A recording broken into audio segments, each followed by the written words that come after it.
Yeah, my research into media ethics has changed the way and certainly challenged the way I used to think about things, because like everybody in a democracy, well, a free press is a really, really good thing. I mean, think of countries that don't have a free press. They're terrible dictatorships and so on. So you think, well, free press is a really good thing. And then you think, well, hang on, regulation of the press, that sounds like it's not a free press, so that must be a really terrible thing.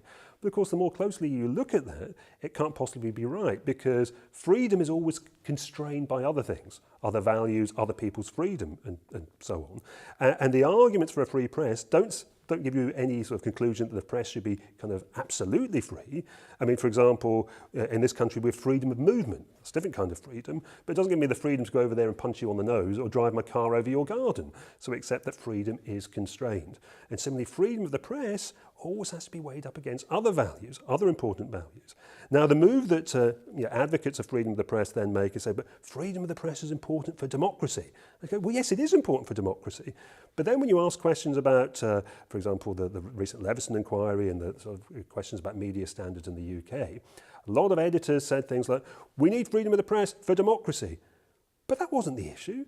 You know, bugging someone's phone or bugging the phone of the relative of a victim of crime isn't important for democracy. Some of the things that the press does are important for democracy, but lots of them are important for making money.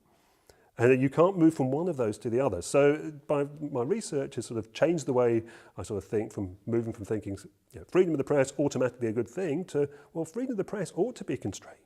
Just like all freedoms ought to be constrained. And then the really challenging question is, which constraints ought to be in place, who ought to impose them, and in what way?